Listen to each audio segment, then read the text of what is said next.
Atenção! Abre-se nesse momento a Rede Nacional de Rádio e Televisão para o pronunciamento oficial da presidenta Dilma Rousseff. Queridas trabalhadoras e queridos trabalhadores, o Brasil passou a ser mais Brasil quando o brado por mais emprego, mais salário e mais comida deixou de ser um grito solitário dos trabalhadores para ser a voz e o compromisso de toda uma nação. É por isso que nós, brasileiras e brasileiros, estamos tendo nos últimos anos a alegria de comemorar o 1º de maio com recordes sucessivos no emprego, na valorização do salário e nas conquistas sociais dos trabalhadores. Neste 1º de maio, o Brasil pode garantir outra vez a vocês que nada ameaça estas conquistas. Ao contrário, elas vão se ampliar ainda mais, beneficiando a todos vocês, sem exceção. O Brasil vai continuar usando instrumentos eficazes para ampliar o emprego, o salário e o poder de compra do trabalhador. Mas, a partir de agora, vai privilegiar como nunca um instrumento que mais amplia o emprego e o salário, a educação. Para isso, várias medidas estão sendo executadas e outras estão em discussão.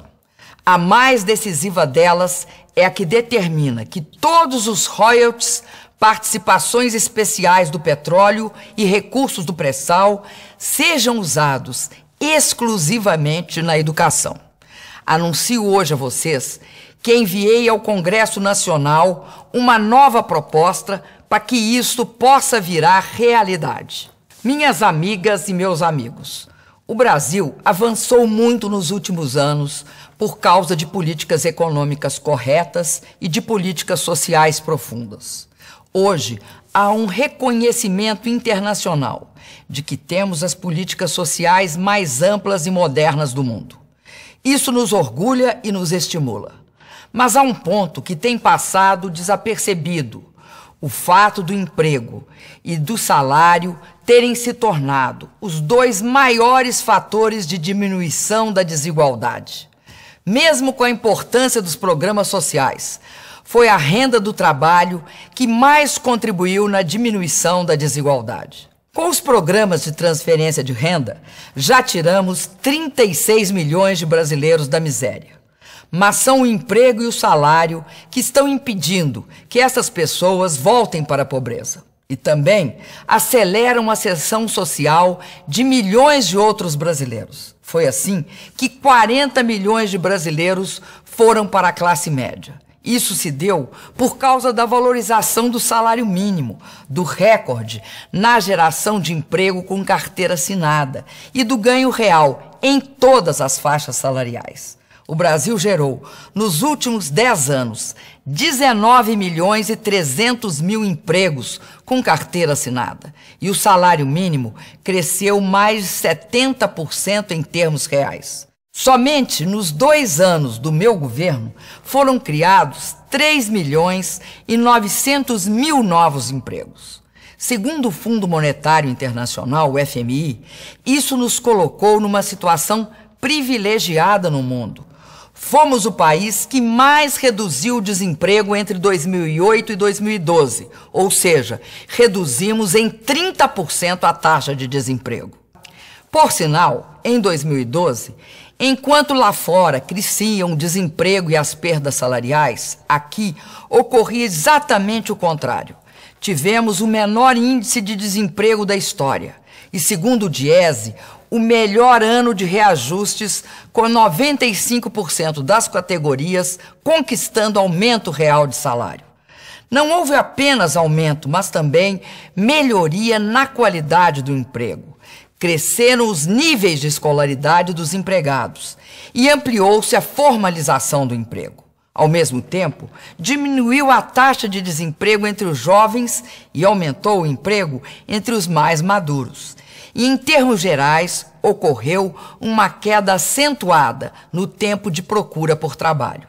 Levando-se em conta a renda das pessoas, tem ocorrido também uma redução da desigualdade entre homens e mulheres, entre brancos e negros e entre as áreas urbanas e rurais.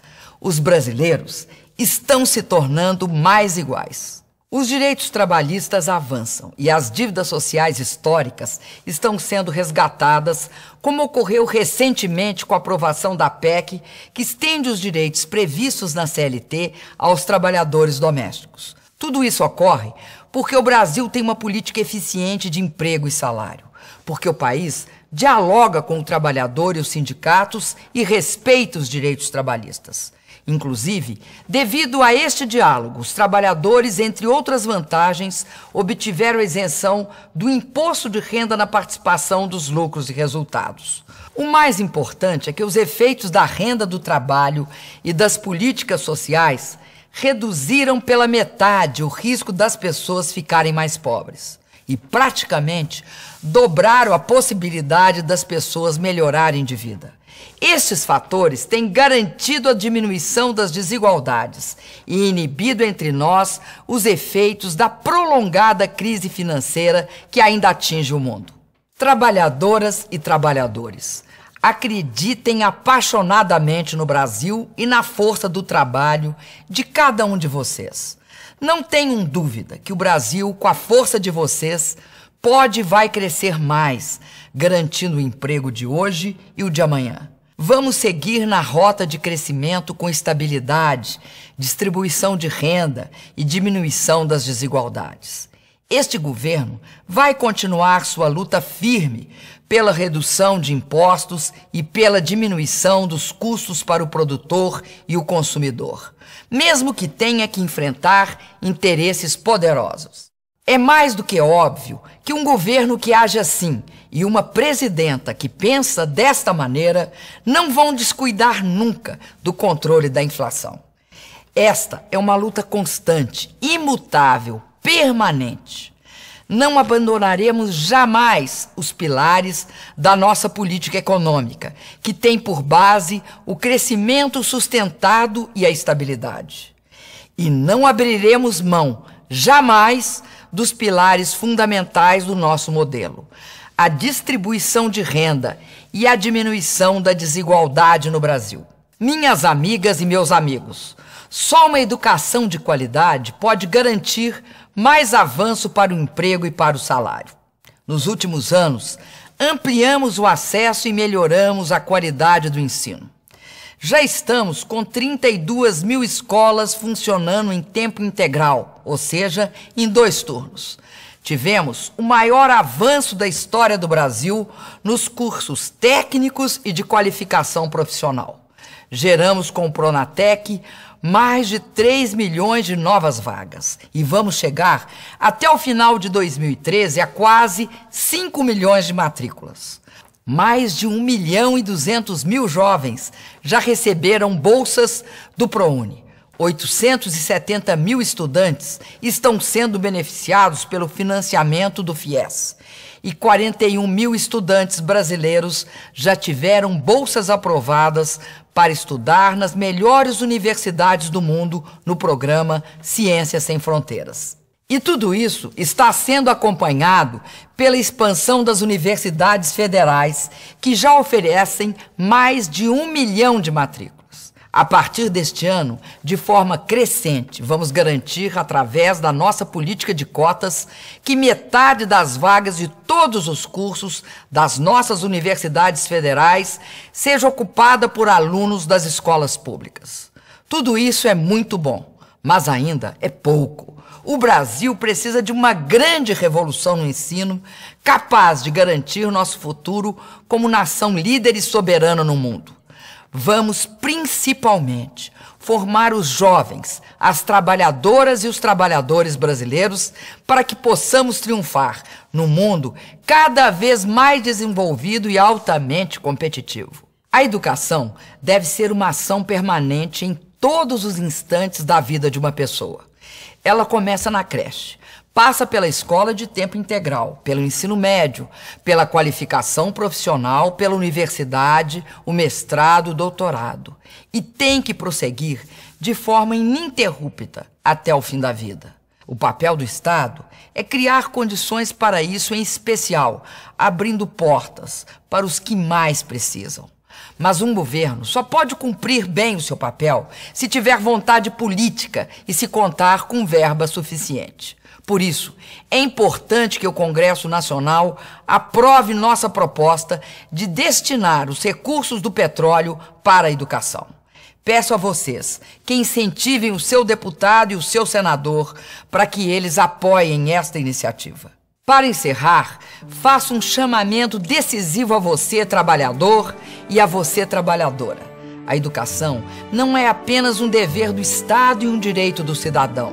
É também tarefa da família e responsabilidade de todos, sem exceção. A educação começa com você. Todos têm que procurar educação por seu próprio desejo e lutar pela educação com sua própria força. Somente sua força de vontade vai fazer você descobrir tempo e meios para educar-se. Somente sua atenção como pai, como mãe, vai estimular seu filho na escola. Somente sua dedicação de mestre fará você, professor, superar as dificuldades que enfrenta. Somente a pressão de todos vai fazer os governos, as empresas, as igrejas, os sindicatos, em suma, toda a sociedade, trabalharem ainda mais pela educação. Somente assim poderemos gritar em uma só voz uma nova marca de fé e amor para nosso país. Poderemos gritar do fundo do nosso coração: Brasil, pátria educadora.